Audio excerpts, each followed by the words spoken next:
before we attract more loans, we must be sure that we shall get debt relief for some of the loans so that we can accommodate more new loans.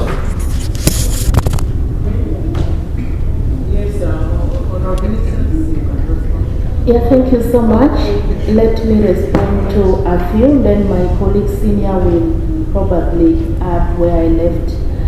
To start with the issue of fund for completing the first phase of construction.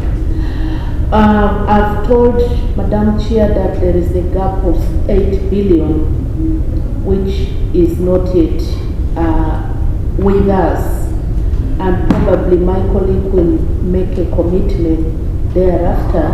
But what we have in our account to carry on with the construction work is 6.2 billion. And that is why I say 6. Huh? I said that is 6.2 billion. Oh, $200 billion. Specifically for this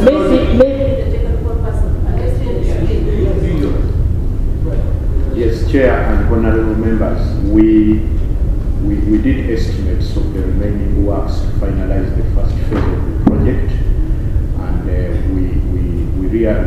what we have currently is that we got 1.4 million euros, which is about 6.2 billion shillings from the government of Italy. We have it on account, but it's not enough to finish the project. There's a financing gap of 8 billion in order to finish the first phase. What is the deficit after that?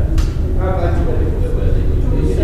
We estimated the remaining works and they would cost 14 billion. We have 6.2, so we just need a balance of 8 to close that project. For the first phase? Yes, for the first phase.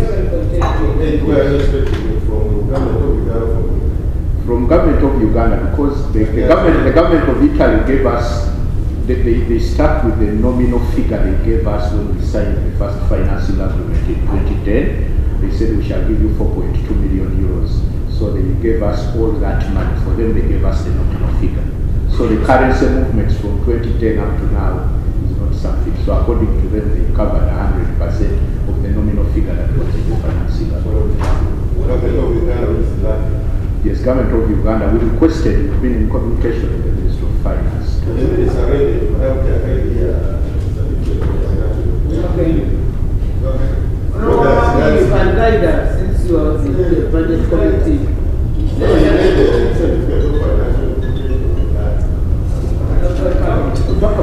But Medini, the certificate has been read. But we just passed the budget. Okay? So the money is not in the budget. So the minister can give us a way forward. Yes, thank you, madam, and the colleagues. Maybe I'll cover that one. Because there are a number of things that have been raised which I could be able to answer. The cost of the project. We are particularly for roads. I'm not so just particularly for roads. But it will spill over any project.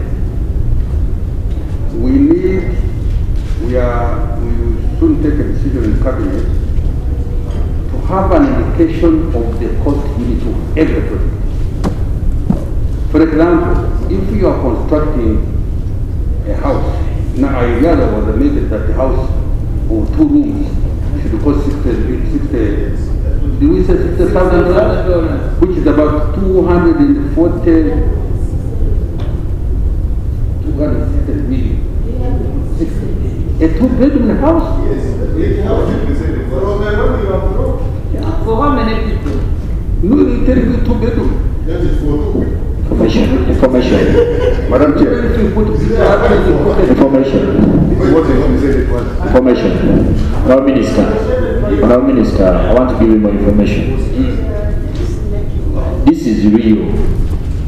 It was given to us. That's what we were saying. In Chico, it was presented by the Minister of Health.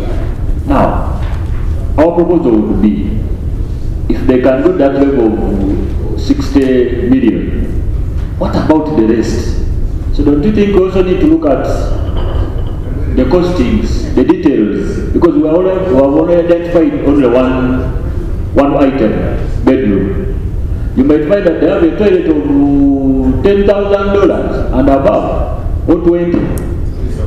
So, Madam Chair, now to propose that since they were able and willing, because they wanted the loan to move, they were willing to give us even the details, figures of everything. They could also let them submit the details of procurement so that we appreciate more figures beyond that. Madam Chair, I think it is 180 million. If there are 2 staff houses, that is 360 million. But we can provide the entire document for the project. 2-bedroomed house is 180 million. 2 staff houses, meaning each staff house is 2-bedroomed house, that is 360 million.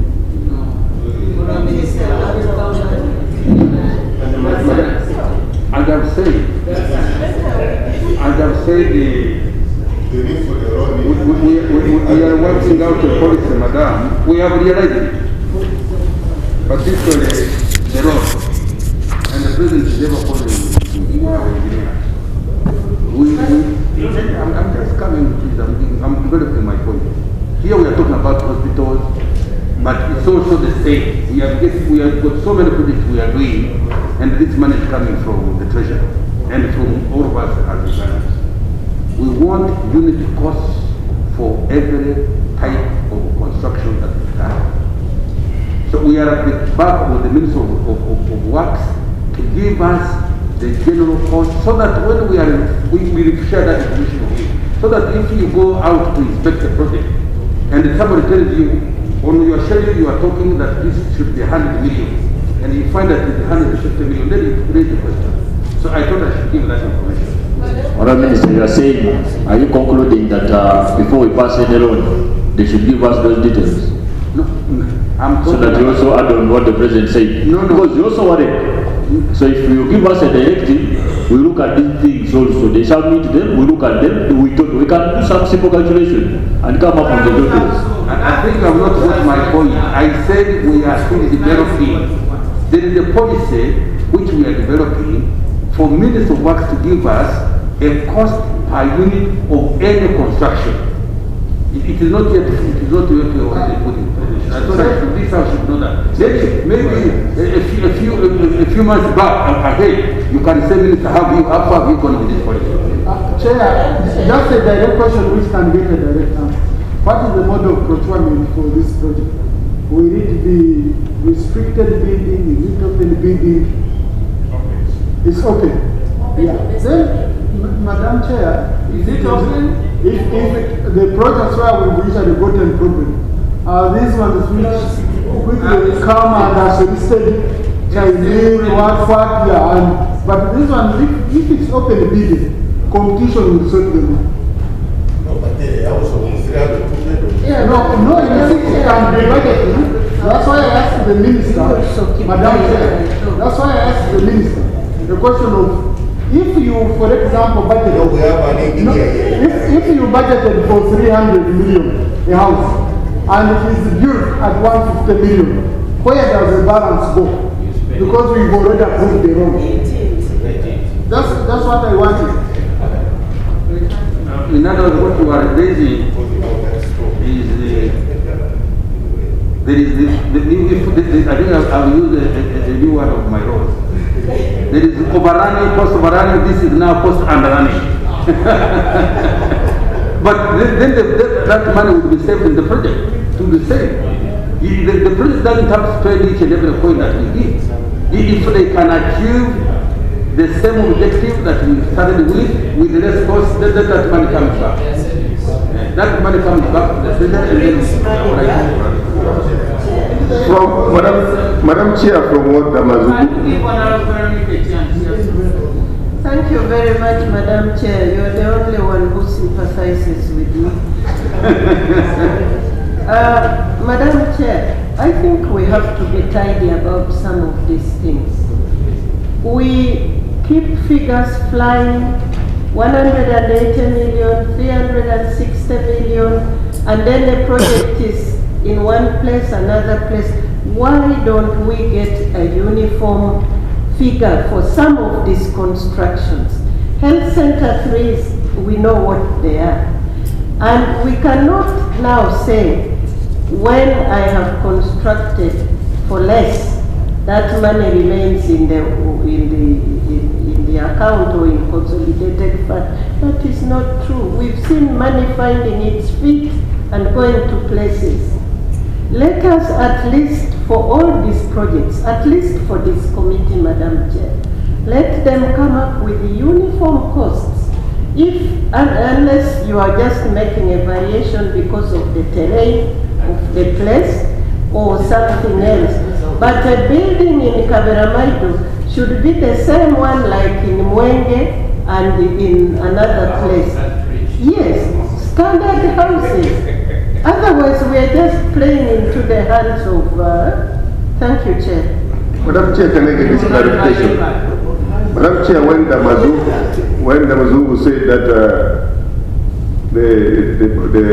the report presented for us in Chico shows that the house constructed, the two-bed house was $260,000. I mean, yeah. The minister says every house, the two-bedroom house, 180 million. But what we are presented and what the minister is telling us are two different things. Who is telling the truth? Who is telling us, who is fooling who? Because 180, but the minister said 180, the other one which was presented to us by you people, the technical team. I think my brother, you are the one who presented to us. Information. So we want to know really, where is the money? Where is the budget for you? How much did we spend actually? Because the minister said 180, and then we are getting the information that was presented to us. Not that something that is to happen, but something which has already happened. So, where is the truth there? Thank you. Okay. Yes, I think, Madam Chair, this goes back to even the loans that have been submitted, where figures change. Another figure is tabled at Parliament, and a different figure is tabled at the committee level. I think the technical people, think that we don't read all these things. The way we have told the minister to go and clarify and give us the details, we did appreciate this loan. I would also beg, I just have that document in my office. I promise that in the next meeting, I'll table the document which was submitted to us in Ichigo. I would also request them to submit what they have so that we have an arrangement. But that might be something very small on the project. You might find that because two-bedroom house, that was something small. I think going forward, we need to look at, they should be submitting everything, the minister was saying. Because every minister has its own way, procurement way of doing things. I would propose that for this particular loan, since we all want to pass it, we want to be very sure. Our minister, you can submit everything, all those details. We want to look at those figures, and we want also to calculate them ourselves and see, so that we also look at other projects. You might be having a mattress of 5 million shillings, or a bed of 5. We want us to use that ordinary thinking, so that because that is a signal that they might even a bed of 5 million shillings or 10 million shillings, so that we share and maybe reduce this loan, so that we borrow a loan, a small amount, so that we reduce on theirs that we are indebted in this country. Thank you. Madam Chair, allow me to request. Before you come in, I want to get comfort from the Minister of Finance. On the first phase of 4.5 billion, on the 372 million, how sure are we that having failed provide sufficient funds under phase 1, you provide what is required under phase 2. Counterpart funding. Madam Chair, Secretary, that one was signed in 2010, but implementation started in 2016. Well, I really can't answer that question because I'm not an implementer. Maybe my colleagues here or the technical officer can answer on the day.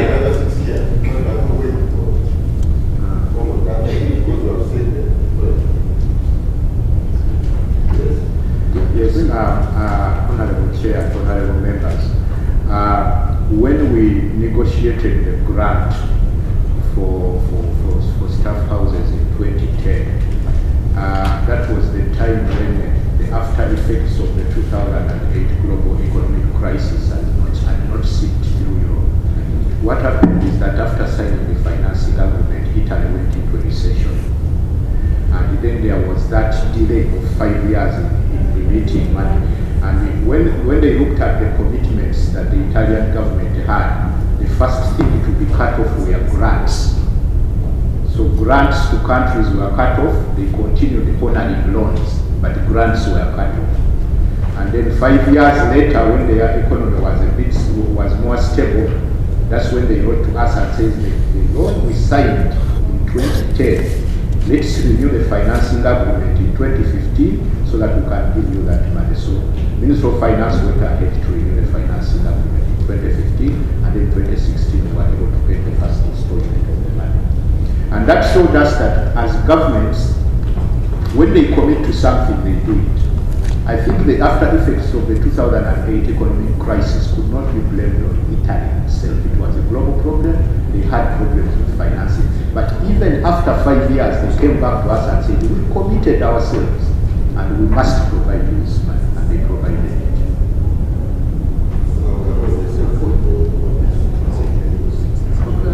I think, Chair, the difference between this and the 2010 grant is that one was a grant. It was easier for them to suspend it. This loan was a commitment. The loan actually is that even in 2010 when they cut off grants to countries, the loans they continued honoring them, but the grants were cut off. Yeah, but this is more or less a grant because they are not making money out of it. We are not charging. It's just for political. Madam Chair, allow me request you and colleague members that we could bring the contract document and so that colleagues could be in position to study and have it and give the opinion. Otherwise, what I can say and what the minister was saying is that we've gone a mile ahead to set a uniform in construction work. And oftentimes we do the engineering study before the work goes on. You realize for the Health Center 3, which is ongoing, the construction of the Health Center 3 or the upgrade of Health Center 2 to 3, we are having uniform construction and uniform amount of construction funds. So that is where we have moved, not only for health centers, even for hospital, anything that we need to do in the sector, we have a uniform design and a uniform cost. Variation might be little, maybe depending on the region, but somehow we have gone to that level of unifying all the construction work.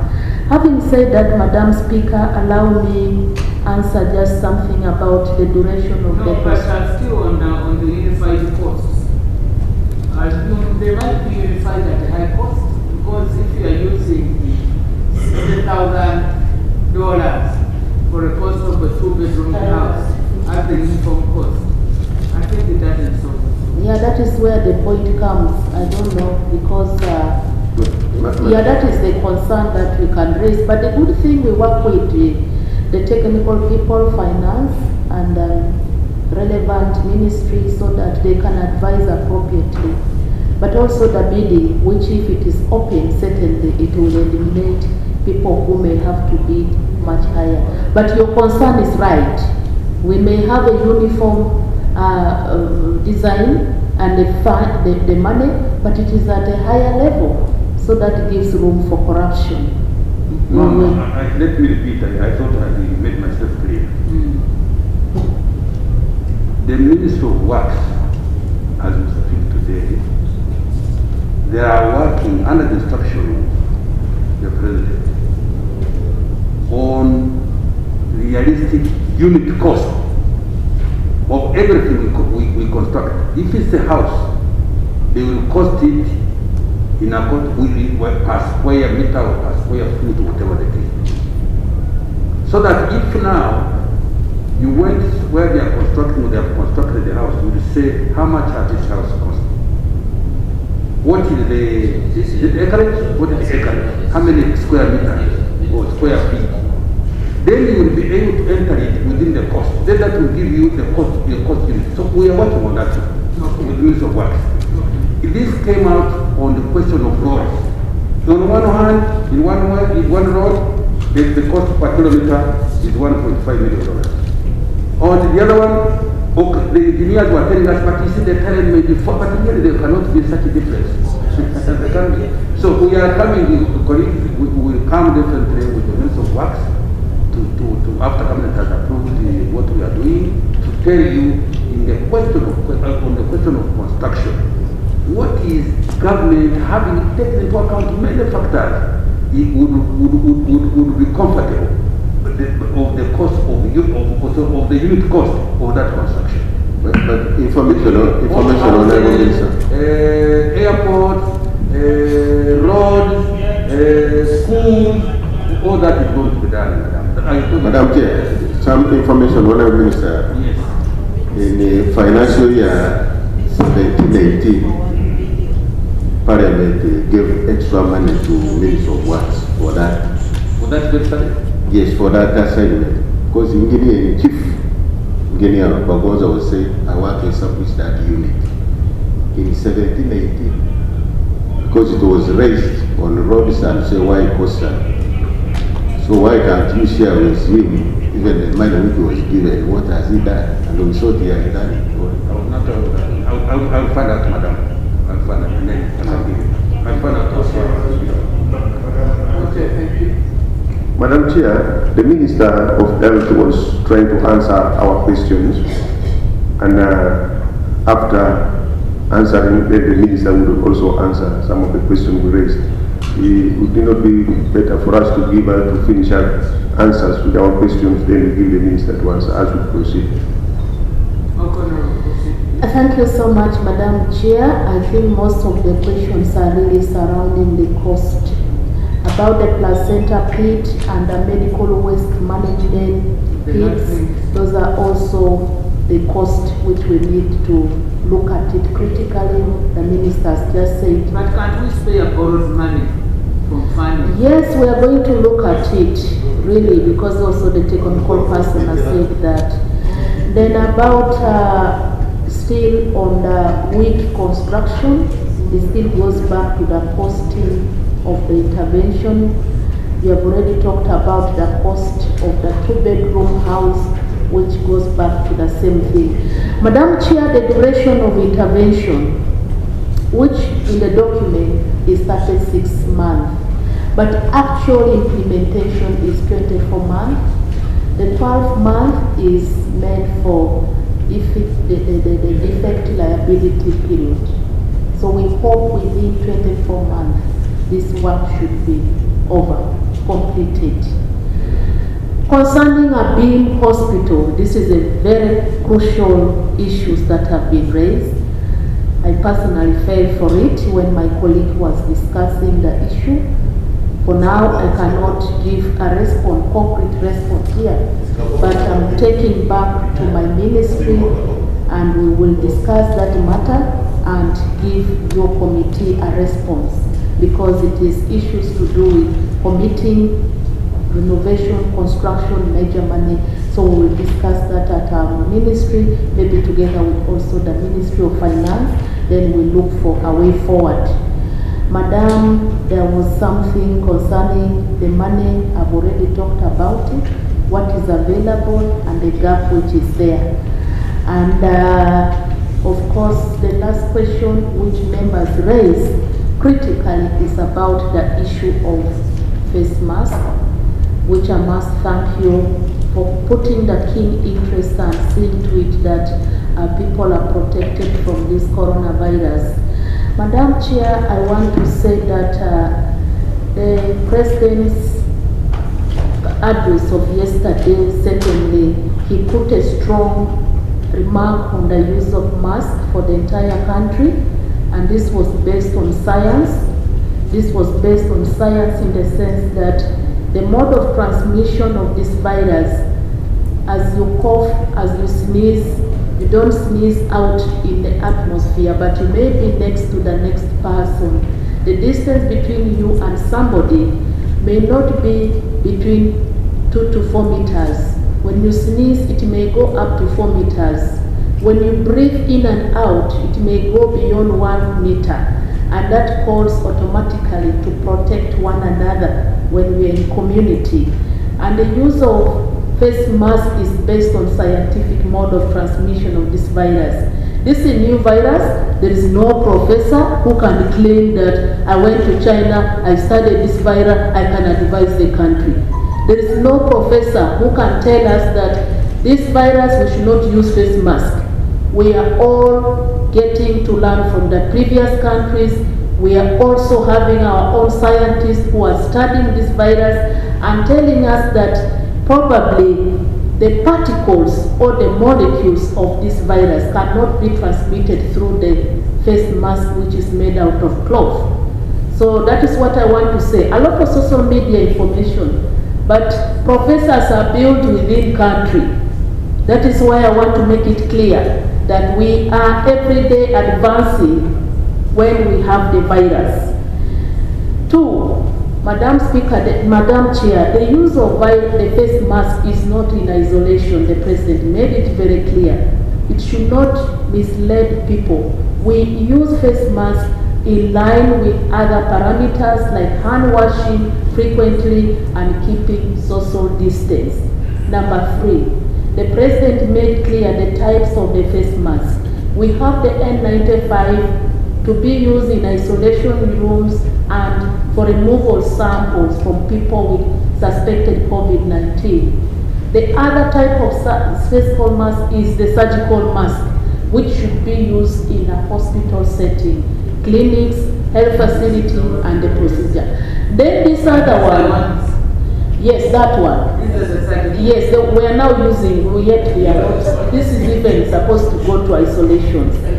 Now, the one we are to use in the community is the cloth. But what I can say is that we have the Uganda National Bureau of Standards, which advises this government on standards. Even when 19 and other manufacturers are going to make the cloth face mask, which can be washed, which can be ironed, government is going to be advised. They are going to set standards on what type to be used. So I want to assure you, this is a new phenomenon. People are not used to it. We are all getting to learn because of the situation we are in, but the standard will be set. Not everybody can pick anything to be put on the face. It's better to prevent the danger than not having anything. So that is what I can say, but we are very willing at the disposal of this country to advise our people on how to use it, when to use it, and continue to advise. And I also appeal to you as leaders of this country, do the needful so that our people are free. Madam Minister, Yes, the question of how to access them. Madam Chair, you remember when the issue of sanitizer came in, it was a war. Everybody was on the rising arm fighting. Where do we get sanitizer? Where is ABCD? But now the question on sanitizer is silence. Now the war is on face mask. And I want to say, give it. The question of sanitizer has been silenced because we are the contributors. Because they said it's members of parliament who are contributing this. And we thank you. We thank you so much. And we are not asking too much, but we are saying Oliver Twist. Let's contribute again so that in 1 week's time we also have enough face mask for our people. But we are very grateful for your contribution. Madam Chair, Honorable Minister, the President actually was very emphatic. You don't move out of the house without a mask. So are you really going to confine are people going to be prisoners because of masks, and yet government cannot provide? Secondly, you saw in the social media, people have just collecting the rubbish, the used ones, and reselling them. Really, that's not a bigger danger to this country than a protection. You saw it in the social media. People, these used ones, which you drop it, the women are packing them for sale. Are you considering giving free masks? Madam Chair, let me answer one question. There is a circular, there is a photo. Madam Chair, I just felt the Minister would be kind enough to note that Kabul store needs some rehabilitation. Just put it so that you send a team like when you send to him. Madam Chair, about the President's directive about the mask. In my own understanding, the President is referring to the affordability of the mask. Because if the President in his statement was saying the surgical mask was not good, if the surgical mask was not good, the President would have not allowed the people who are working in theaters and so forth to use the surgical mask. Would have said, no, even the surgical mask, I don't risk the life of my people in the theater and the isolations using the surgical mask. The President, in my opinion, is not saying the surgical masks are not good. Because Kashaija is saying that there are some people, companies that ordered, some people ordered from him the surgical mask, this kind of mask that we are now using. But they are cancelling the contract. They are saying no, because the President has said we should use the other one of the night, it's the night or something like that. So for me, the President is just looking at the affordability. That's why he said not the other one. But if the people were asking how can we get it, it's very expensive. I think the President was referring to the affordability of the mask so that Ugandans are able to buy that mask that we are now producing. So let's start the issues here. Is the President saying the surgical mask is not good so people cannot use? Or the President and we should use the other one? Is the other one better than the surgical mask? I don't think. Maybe even the surgical mask is better and high quality and Ugandans cannot afford. In that event, we go for what we have. So the question is, what we have, like the Minister said, just don't have to go for anything. What we have, can it protect our people? That's now what we should be thinking about, according to my understanding of the President. So it is the Minister of Health and her team to really see how we can interpret this that the President said and inform Ugandans that from this directive we feel that this is the mask that we should use to give confidence that what they are using is right, so that really the companies don't cancel contracts like Kashaija is saying. A lot of have been ordered from him, but now it's been cancelled because I think there's a misunderstanding of that directive. Thank you. Yes, Honorable Thank you very much, Honorable Chair. I have a couple of comments to make. Number one, I agree with my honorable colleague based on what the President said and the conversation that I had with the Permanent Secretary. Your average Ugandan will not be able to afford an N95, use it for a couple of days and then throw it away and replace it as you're supposed to. And so for purposes of affordability and affordable protection of the community, the cloth masks are being encouraged by the President for purposes of affordability, but also for purposes of not harming the environment. These are made out of paper. The surgical masks are supposed to be thrown away really every 24 hours, thrown away. So that will not be good for the environment. But my bigger point, which I wanted to contribute to this discussion, is we as leaders must convince our people that believe that if they want to live, and if we want to live, and we want our children to live, we as individuals each have a responsibility to do what is necessary to stay alive and to keep the community safe. If someone can afford a pair of shoes, surely they can afford a mask. So I think this idea of saying that government must provide them for free. You want to say it's okay. Madam Chair, let me finish. Madam Chair, let me finish.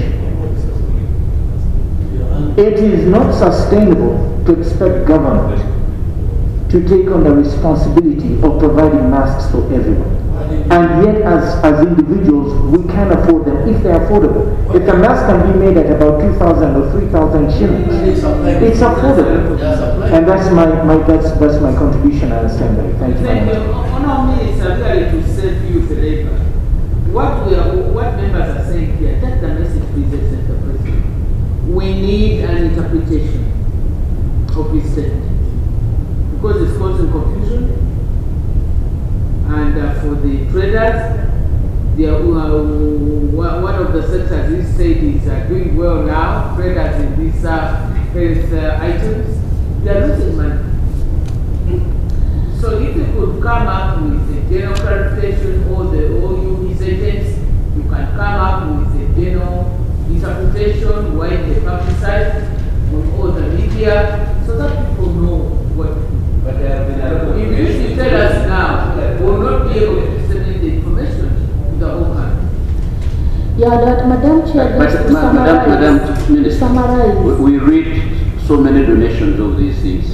Where are they? Who uses those donations? The masks? Where are they going?